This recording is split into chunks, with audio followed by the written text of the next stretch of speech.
जय हिंद। मैं आर के विश्वा आप सभी का अपने YouTube चैनल पे स्वागत करता हूं। आज जानते हैं लेवल ऑफ टीचिंग, शिक्षण के स्तर क्या है। आगे बढ़ने से पहले आप सभी से निवेदन है कि आप सभी लाइक तथा उन विद्यार्थियों तक इस वीडियो को अवश्य शेयर करें जो तैयारी कर रहे हैं, जो बीएड थर्ड सेमेस्टर के छात्र हैं, उन सभी तक शेयर करें। तो जल्दी से लाइक कर दीजिए।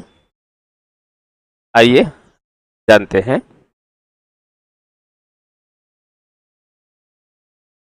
शिक्षण के स्तर, लेवल ऑफ टीचिंग। जैसा कि हम सभी जानते हैं कि शिक्षण एक बहुत ही कॉम्प्लेक्स एक्टिविटीज है, गतिविधि है। शिक्षण का उद्देश्य होता है विद्यार्थियों के व्यवहार में परिवर्तन लाना। शिक्षण का जो उद्देश्य है विद्यार्थियों के व्यवहार में परिवर्तन लाना है,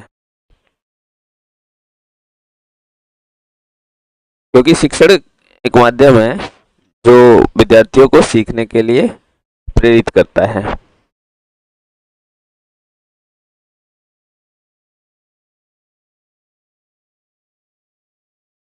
शिक्षण एक माध्यम है जो विद्यार्थियों को सीखने के लिए प्रेरित करता है।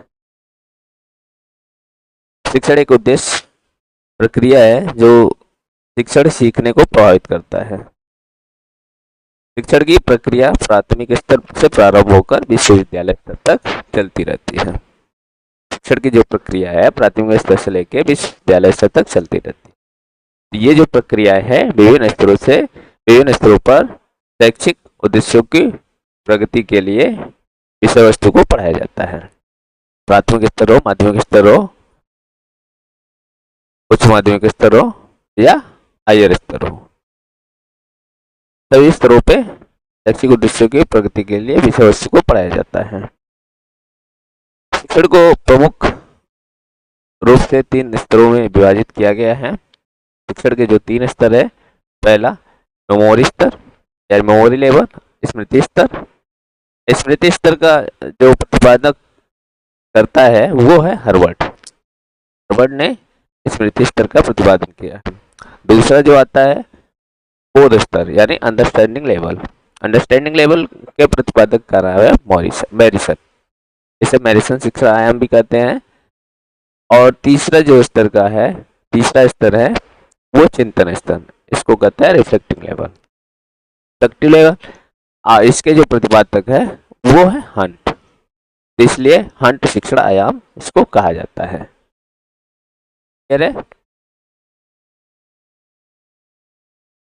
शिक्षण के 3 स्तर हैं, memory level, understanding level and reflective level. स्मृति स्तर, बोध स्तर और चिंतन स्तर। स्मृति स्तर का जो प्रतिपादक है वो हार्वर्ड है, बोध स्तर के प्रतिपादक मैरिसन और चिंतन स्तर के प्रतिपादक हंट है। इसलिए स्मृति स्तर को हार्वर्ड शिक्षण आयाम कहते हैं, बोध स्तर को मैरिसन शिक्षण आयाम कहते हैं और स्तर को, चिंतन स्तर को हंट शिक्षण आयाम कहते हैं। यहाँ तक क्लियर? अब आगे बढ़ते हैं।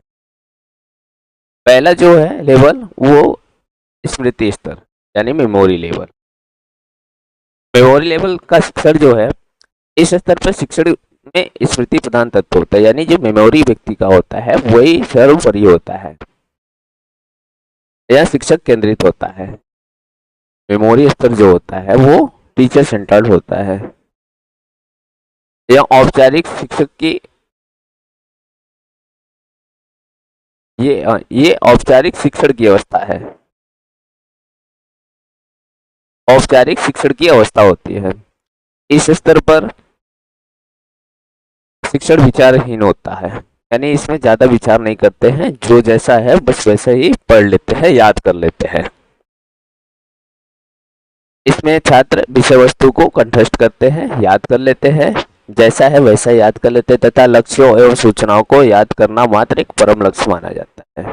जैसे ऐसे कर सकते हैं रटन, जैसे एग्जाम आता है तो एग्जाम में एज इट इज रट लेते हैं कि हमने जो जो पढ़ा है उसको एग्जाम में जाकर लिखना है।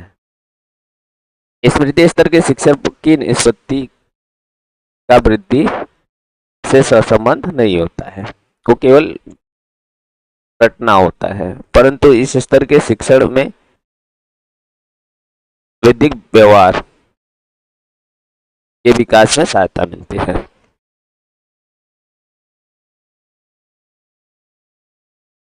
ठीक है, के इस स्तर में, परंतु इस स्तर के शिक्षण से ये जो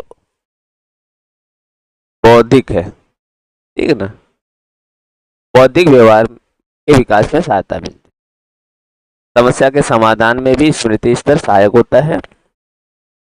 यह शिक्षण सोचने की शक्ति को बढ़ावा नहीं देता, क्योंकि इसमें तर्क वितर्क नहीं कर सकते हैं, इसमें चिंतन स्तर नहीं है, ये केवल रट लिया जाता है, याद कर लिया जाता है, इसलिए सोचने के स्तर को बढ़ावा नहीं देता है। यह अनुबंधन पर आधारित होता है। किस पे आधारित होता है? अनुबंधन पर आधारित होता है। स्मृति शिक्षण का जो महत्व इसलिए है क्योंकि शिक्षण में कुछ ऐसे तत्व होते हैं जिन्हें याद करने शिक्षण में कुछ ऐसे तत्व होते हैं जिन्हें याद करने से ही विषय में आसानी प्रगति होती है। कुछ तत्व ऐसे होते हैं जिन्हें याद करना जरूरी होता है, तभी हम आगे बढ़ पाते हैं। जैसे गणित का पढ़ा, सारणी, संस्कृत का व्याकरण, किसी भी प्रकार का शिक्षण में पूर्व ज्ञान को नवीन ज्ञान से जोड़ा जाता है। किसी भी प्रकार का जो शिक्षण है इसमें पूर्व ज्ञान को नवीन ज्ञान से जोड़ा जाता है। अतः पूर्व ज्ञान को स्मृति में बनाए रखने के लिए यह आवश्यक है कि शिक्षक सभी विषयों के शिक्षण में स्मृति को अस्थायी बनाने का प्रयास करें। सभी विषयों के शिक्षण में स्मृति को अस्थायी बनाने का प्रयास करें, क्योंकि स्मृति के बिना बोध और चिंतन संभव नहीं हो पाता है।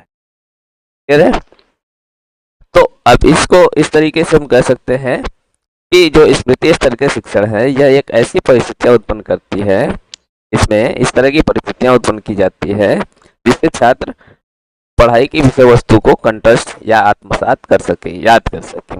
इस स्तर में प्रत्यास्मरण की क्रिया पर जोर दिया जाता है। प्रत्यास्मरण यानी कि याद करने की क्रिया पर जोर दिया जाता है। इसमें संकेत अधिगम, श्रृंखला अधिगम पर बहुत ही अधिक महत्व दिया जाता है। क्लियर?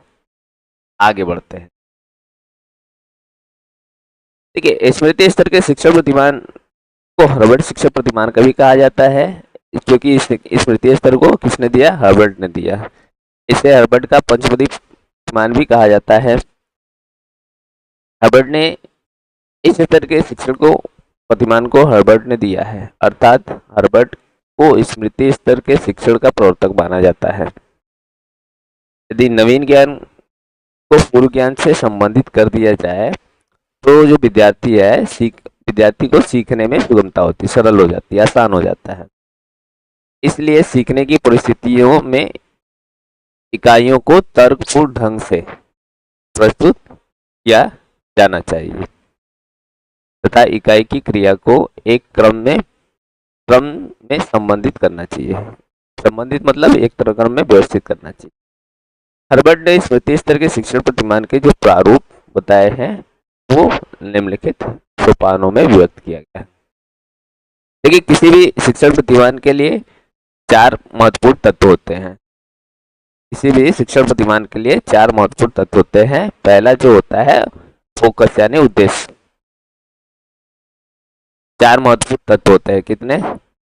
4 महत्वपूर्ण तत्व होते हैं, जिसके पहला फोकस, उद्देश्य, दूसरा सिंटेक्स, संरचना, तीसरा सोशल सिस्टम, सामाजिक प्रणाली, और चौथा है सपोर्ट सिस्टम या इवैल्यूएशन सिस्टम, मूल्यांकन प्रणाली। ये 4 तत्व होते हैं किसी भी प्रतिमान के लिए। इन्हीं चारों तत्वों से वो प्रतिमान कंप्लीट होता है, पूरा होता है। जैसे फोकसिंग क्या होता है, किसी भी शिक्षण प्रतिमान का फोकसिंग क्या होता है, उद्देश्य क्या होता है। हर्बर्ट ने स्मृति स्तर के शिक्षण प्रतिमान का जो उद्देश्य छात्रों को तथ्यों को रटने पर बल देते हुए बताए है, वो क्षमताएं का विकास करना चाहिए। जैसे पहला, छात्रों के मानसिक पक्षों का प्रशिक्षण करना है, ये उसका उद्देश्य है। हर्बर्ट के शिक्षण प्रतिमान का। दूसरा है कि छात्रों को तथ्यों का ज्ञान प्रदान करना। तीसरा है छात्रों द्वारा सीखे गए तथ्यों का प्रत्यास्मरण करना। चौथा है और अंतिम है छात्रों द्वारा सीखे हुए तथ्यों का स्मरण करना तथा उन्हें पुनः प्रस्तुत करना। ये स्मृति स्तर के जो फोकसिंग है, जो उसके प्रतिमान का उद्देश्य है, फोकस इन 4 बातों पे। दूसरा हमने बताया सिंटेक्स यानी संरचना। दूसरा एलिमेंट जो है, दूसरा तत्व जो है वो है सिंटेक्स, संरचना। जिस प्रकार की हमारी फोकसिंग होगा, उद्देश्य होगा, उसी प्रकार का उस प्रतिमान का संरचना भी तैयार की जाती है। हर्बर्ट ने स्मृति स्तर के शिक्षण की व्यवस्था को 5 पदों में विभक्त किया है। ये याद रखिएगा, कभी कभी पूछता है हर्बर्ट के पंचपदी प्रणाली क्या है। हर्बर्ट की पंचपदी प्रणाली क्या है? तो हर्बर्ट ने स्मृति स्तर के शिक्षण की व्यवस्था को जो 5 पदों में विभक्त किया है, इसको कहते हैं पंच प्रणाली। पंच प्रणाली के नाम से जाना जाता है। वो पंच प्रणाली में 5 पद दिए गए हैं। हर्बर्ट ने पंच प्रणाली में स्मृति स्तर के शिक्षण की को संरचना का प्रत्यय प्रदान करता है। इन्हें पंच पदों का अनुसरण करते हुए शिक्षक स्मृति स्तर के शिक्षण के लिए शिक्षण और अधिगम की परिस्थितियां उत्पन्न करता है। हर्बर्ट की पंचपदी प्रणाली का वर्णन निम्नलिखित है, इस प्रकार है।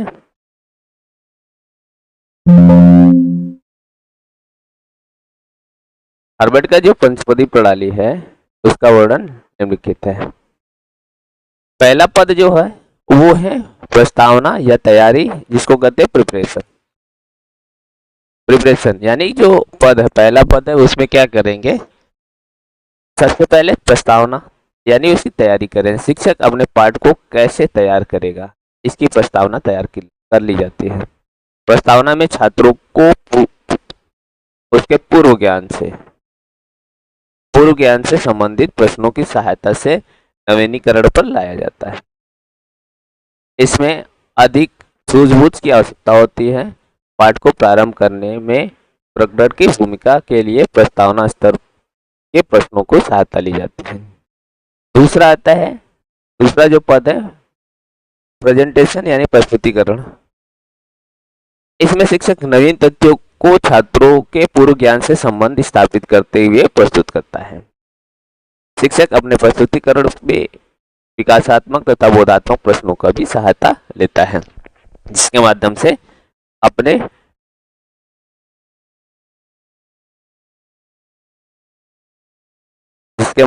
वो अपने पाठ को प्रस्तुत करता है। तीसरा आता है तुलनात्मक या समरूपता, कंपैरिजन या एब्स्ट्रैक्शन। इसमें छात्रों को नवीन तथ्यों को पूर्व तथ्यों से संबंध स्थापित कराया जाता है। यानी जो इसमें छात्रों को जो उसके पूर्व ज्ञान है उसके आधार पे नवीन तथ्यों को उस संबंधित करके ज्ञान कराया जाता है। ठीक है।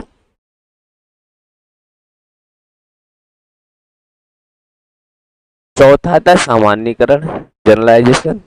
इसके अंतर्गत 2 या 2 से अधिक तथ्यों को सम्मिलित करके तथ्यों को बताने का प्रयास किया जाता है। 2 या 2 से अधिक तथ्यों को मिलाकर नए तथ्यों को बताने का प्रयास किया जाता है ताकि वो समझ सके। फिर लास्ट है उपयोग या प्रयोग, एप्लीकेशन। इसके अंतर्गत शिक्षक ऐसी परिस्थिति प्रस्तुत करता है जिसमें छात्र अपने सीखे हुए ज्ञान का प्रयोग कर सके। शिक्षक अपने ज्ञान का प्रयोग कर सके। तो हमने जाना हर्बर्ट के पंचपदी प्रणाली, एक बार फिर से देख लीजिए।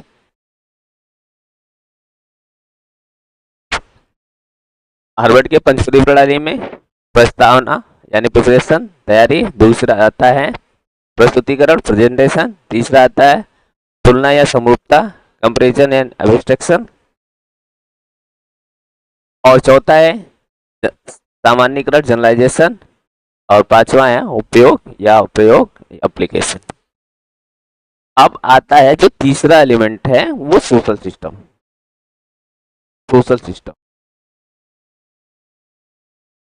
सोशल सिस्टम यानी सामाजिक प्रणाली। जिस प्रकार से फोकसिंग करेंगे, उद्देश्य निर्धारित करेंगे, उसी प्रकार से हम संरचना बनाते हैं और उसी संरचना के अनुसार हमारी सोशल सिस्टम तैयार होता है। यह शिक्षण की प्रक्रिया सामाजिक एवं व्यवसायिक है।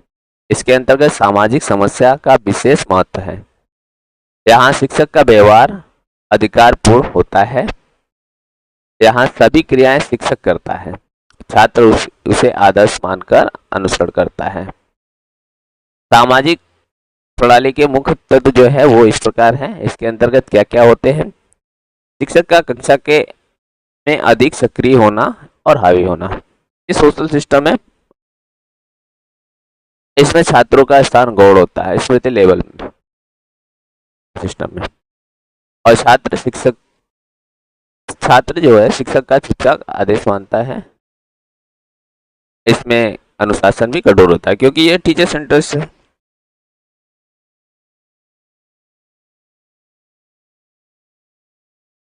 चौथा एलिमेंट मूल्यांकन प्रणाली यानी सपोर्ट सिस्टम। इस स्तर के शिक्षण में परीक्षा में भी रटने पर अधिक बल दिया जाता है। ये क्योंकि मेमोरी स्तर का शिक्षण है, इसमें ज्यादा से ज्यादा याद करने पर जोर दिया जाता है, रटने पर बल दिया जाता है। इस स्तर के शिक्षण का मूल्यांकन लिखित मौखिक परीक्षाओं द्वारा किया जाता है। इसमें मूल्यांकन हेतु निबंधात्मक परीक्षा को अधिक उपयोगी समझा जाता है, लेकिन वस्तुनिष्ठ परीक्षाओं के प्रयोग से प्रत्यास्मरण, अभिज्ञान, पहचान के पदों का भी उपयोग भी सफलतापूर्वक किया जाता है। मूल्यांकन प्रणाली के मुख्य तत्व जो है वो इस प्रकार है। मूल्यांकन प्रणाली मौखिक और लिखित दोनों प्रकार का होता है। परीक्षा में रटने की क्षमता पर अधिक बल दिया जाता है। वस्तुनिष्ठ परीक्षण में प्रत्यास्मरण तथा विज्ञान के पदों पर की प्रधानता होती है। ये था मेमोरी स्तर यानी स्मृति लेवल शिक्षण। अब बात करते हैं अंडरस्टैंडिंग लेवल, बोध स्तर।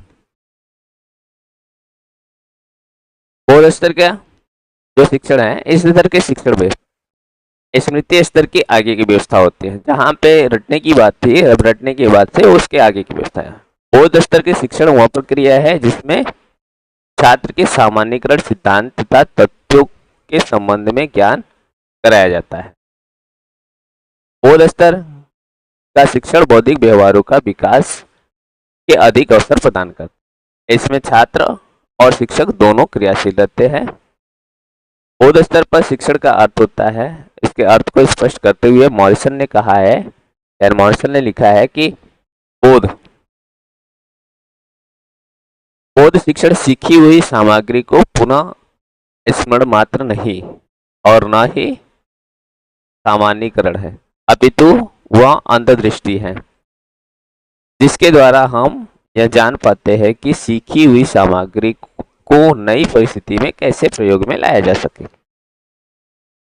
उन्होंने इस बात पर विशेष बल दिया है कि शिक्षण का उद्देश्य छात्रों में मेजेस्टी या नैपुण विकसित करना है, न कि उन्हें विषय वस्तु कंठस्थ करा देना है। उनके अनुसार शिक्षकों को चाहिए कि वे अनुबंधन यानी कंडीशनिंग जैसे अधिगम पर बल न देकर व्यक्तित्व के अनुकूलन की ओर अधिक ध्यान दें। देखिए अंडरस्टैंडिंग लेवल यानी जो रटने, यहाँ पे समझने की बात। शिक्षक जो पढ़ाता है विद्यार्थी को कितना समझ आता है और विद्यार्थी कितना समझ पा रहा है। जैसे हम जो चीज देखते हैं, देखने के बाद उसको समझने का प्रयास करते हैं। बोधात्मक अंडरस्टैंडिंग लेवल, जानने के बाद मतलब समझना उसको। तो आप इसको इस तरह की भी कह सकते हैं कि बोध स्तर के शिक्षण में शिक्षक और छात्रों के शिक्षक क्या करता है, छात्रों के समक्ष विषय वस्तु को इस प्रकार से प्रस्तुत करता है कि छात्रों को बोध के लिए अधिक से अधिक अवसर मिल जाए, छात्रों में आवश्यक सूझबूझ उत्पन्न हो सके। इस प्रकार के शिक्षण में छात्रों की सहभागिता बनी रहती है। यह शिक्षण उद्देश्य केंद्रित तथा सूझबूझ युक्त होती है। ठीक है, अगली बात करते हैं चिंतन स्तर, रिफ्लेक्टिव लेवल। चिंतन स्तर का शिक्षण वह शिक्षण है जो समस्या केंद्रित होती है, यानी समस्या केंद्रित होती है। व्यक्ति छात्र के सामने जब समस्या आती है तो वह उस पर तर्क वितर्क चिंतन करता है ताकि समस्या का समाधान कर सके। स्मृति स्तर और बोध स्तर शिक्षण दोनों सम्मिलित होते हैं इसके अंतर्गत। चिंतन स्तर में स्मृति स्तर और बोध स्तर का शिक्षण दोनों इसमें सम्मिलित होती है। हालांकि चिंतन स्तर स्मृति और बोध स्तर के शिक्षण से भिन्न होता है। इस स्तर पर शिक्षक छात्रों के बौद्धिक व्यवहार के विकास के लिए अवसर प्रदान करता है और सृजनात्मक क्षमताओं का विकास में सहायता होता है। चिंतन स्तर के शिक्षण में छात्र समस्या को सुलझाने के लिए गहन एवं गंभीर चिंतन द्वारा अपना मौलिक दृष्टिकोण बनाना सीख जाता है। इससे वह इस योग्य बन जाता है कि वह अपने भावी जीवन में आने वाली प्रत्येक समस्या को चिंतन, मनन, तर्क और कल्पना द्वारा सफलतापूर्वक सुलझा लेता है। इसलिए चिंतन स्तर को मनन या विमर्शी चिंतन स्तर भी कहा जाता है। चिंतन स्तर के संदर्भ में विकी का कथन उल्लेखनीय है। विकी कहते हैं, चिंतन स्तर के शिक्षण में एक ऐसा वातावरण विकसित किया जाता है जो अधिक सजीव, प्रेरणादायक, सक्रिय, आलोचनात्मक, संवेदनशील हो तथा और नवीन एवं मौलिक चिंतन को खुला अवसर प्रदान करे। इस प्रकार का शिक्षण बोध स्तर के शिक्षण की अपेक्षा अधिक कार्य उत्पादन को बढ़ावा देता है। क्लियर है? इसको अन्य शब्दों में इस प्रकार भी समझ सकते हैं कि चिंतन स्तर में शिक्षक अपने छात्रों में चिंतन, कल्पना शक्ति को बढ़ाता है ताकि छात्र चिंतन और कल्पना शक्ति के माध्यम से अपनी समस्याओं का समाधान कर सके। चिंतन स्तर पर शिक्षण समस्या केंद्रित होता है। इसमें अध्यापक बच्चों के सामने समस्या उत्पन्न करता है ताकि बच्चे उस समस्या पर स्वतंत्र चिंतन करके अपने उस समस्या का समाधान स्वयं कर सके। क्लियर?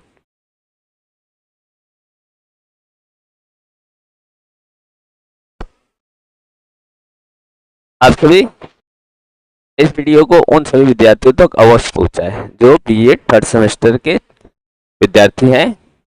तो जल्दी से उन सभी तक शेयर कर दीजिए और चैनल को लाइक कर दीजिए। धन्यवाद।